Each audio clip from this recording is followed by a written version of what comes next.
이전 동영상이 이제 끄트머리 전화를 받으면서 끝나가지고 그 어디까지 했는지 자세히 알아보기 위해서 이제 끄트머리를 갖다 다시 돌려보다가 갑자기 이제 전화 소리가 크게 울려가지고 전화가 왔나 무슨 전화를 보니까 맨 처음에는 그 전화 소리가 좀 그 낯설더라고요. 이렇게 그 크게는 울리는데 어, 보통 전화 소리가 아니었었던 것 같긴 한데 순간 전화를 보니까 전화는 안 오고 계속 전화가 울리는 거예요. 그래서 생각해 보니까 이 동영상을 찍다가 아까 전화 왔었던 걸 갖다가 기억하면서 이제 혼란이 깨졌습니다. 혼란.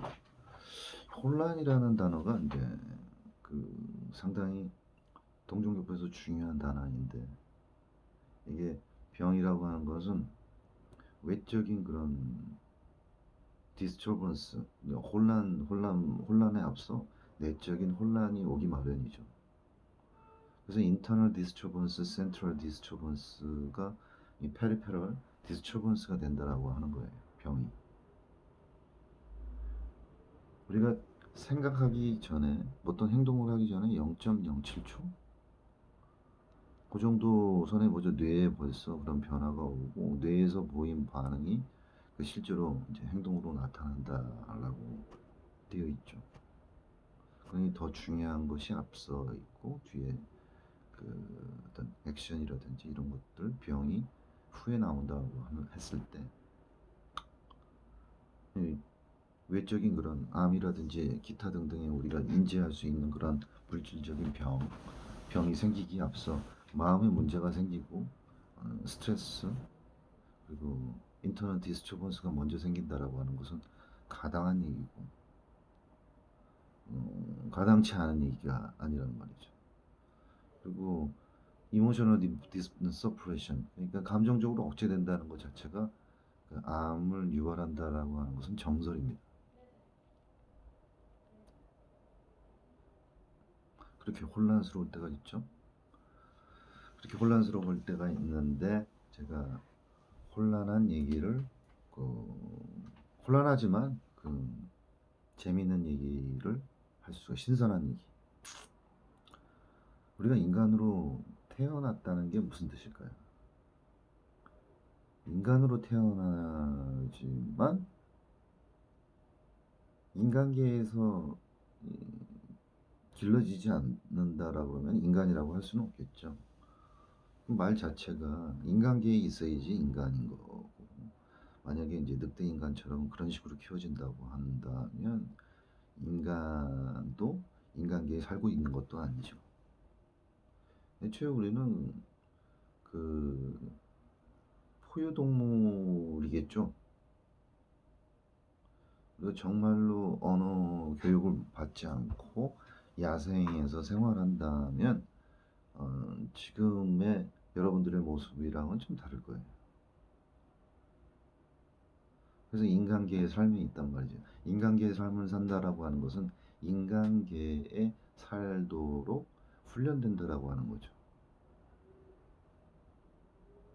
그래서 우리는 자연계에서 왔는데 인간계에서 트레이닝 되는 거죠. 수정이나 뭐 임신의 과정을 생각해보면 여느 동물이랑 다름이 없는 거죠.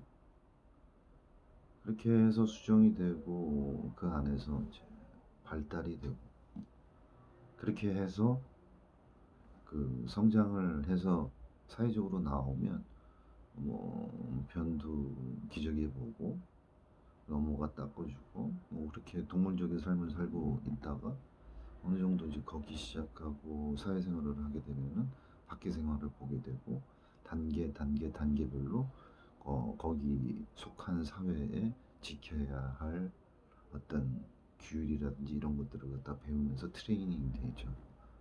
그럼에도 불구하고 애초에 갖고 있는 자연계에서 내가 갖고 태어난 본디 태어난 갖고 태어난 어떤 본성이라든지 이런 것들은 꽉 끼어 있어도 어딘가에서 모르게 툭툭 튀어나오는 경우가 있어요. 그래서 간혹 스스로 생각하기에도 내가 왜 이러지? 그리고 우리가 왜 꿈을 꾸는데, 물론 일상적인 것들을 꿈꾸기도 하지만 그 내용은 완벽하게 일상적인 것처럼 상당히 팩트에 준해서 일어나진 않아요. 거기 뭐가 섞이죠. 이상하게.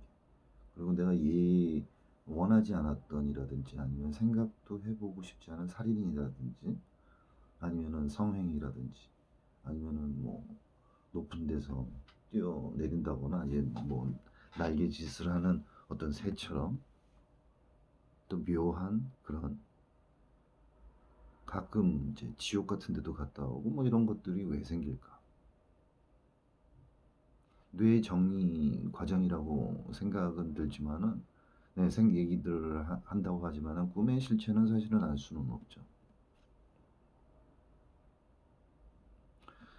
그렇게 우리가 그 서로 자신에 대해서 이해하지 못할 것들은 이 본디 갖고 있는 본질에서 나온다고 이제 가정으로 하죠.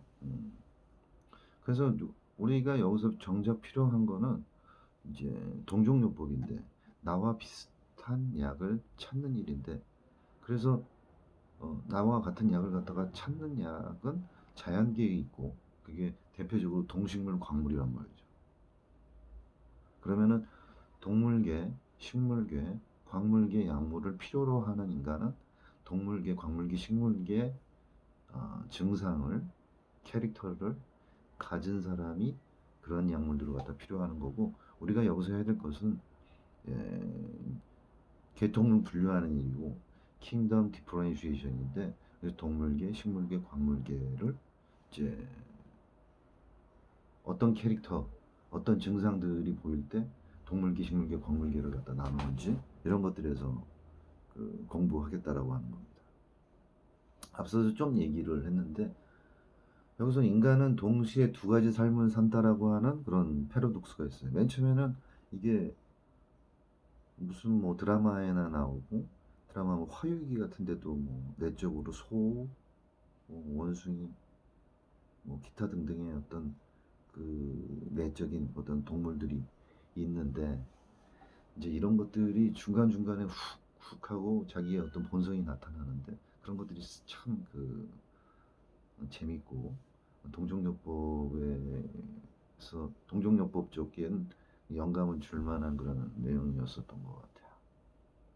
이게 뭔가 이렇게 모순이 되는 이유 중에 하나는 이렇게 약물을 상카라는 더 소울 오브 호메오패스 레머디라고 그래가지고, 호메오패스 레머디, 동종요법적 약물의 소울이라고 그랬어요. 소울, 영혼이죠. 스피릿이라고 하는 거는 좀 다르지만 소울이라고 그랬죠. 종교적으로는 동물한테는 소울이 있고, 인간한테는 스피릿까지 있고, 식물에게도 소울이 있느냐? 거의 있다고 보죠. 어쨌든 그 소울이 있는 존재인지 아닌지 모르겠지만, 동종요법적 약물에서 소울을 부여했고, 그 부여한 이유는 애초부터 소울이 있기 때문이 아닌가, 그런 생각이 듭니다. 이게 이런 패러독스를 받아들일 때, 이 패러독스라고 하는 걸 찾아보면 겉으로 보기에는 모순되고 이상하고 틀린 것처럼 보이지만, 실제로 내용을 따져보고 이제 규명을 해보면 실질적으로 진실이라고 할 때 그걸 패러독스라고 하는 경우가 많습니다. 예전에 우리 현대 물리학자들이 빛이 파동이냐 입자냐 이런 얘기를 했을 때, 빛이든지 파동이든지 해야지 무슨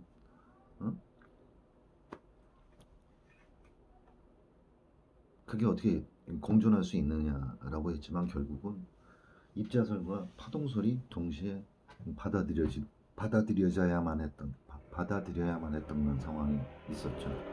그 이전에는 그게 역설이고 패러독스였고, 지금은 명명백백히 이제 사실로 알고 있죠. 인간의 본성을 주의 있게 관찰하면은 그런 게 사실이라는 걸 알게 되죠. 그래서 그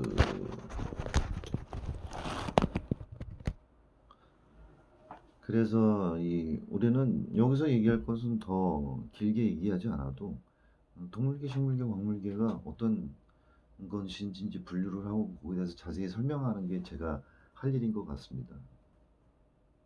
근데 뭐 인정이 되시는지 모르겠지만 어쨌든 이렇게 소울이고 뭐고 이런 것들을 인정하고 안 인정하고 그 1790년부터 지금까지 230년 동안 많이 전 세계 뭐 유럽은 물론이고 미국 그리고 일본, 중국, 뭐 아프리카 다 그래요.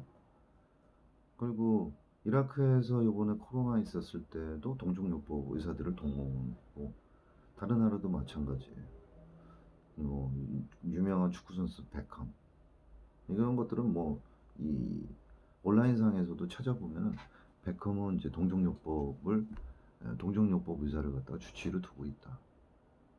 그리고 뭐 엘리자베스 여왕이라든지 유명한 유럽의 사람들 중에서는 그렇게 동종요법을 어, 보통의 의학으로 이제 받아들이고 있는데 그런 약들이 계속 경험적으로 이제 임상적으로 이제 규명돼 온 겁니다. 다음에 또 여기서 끊죠.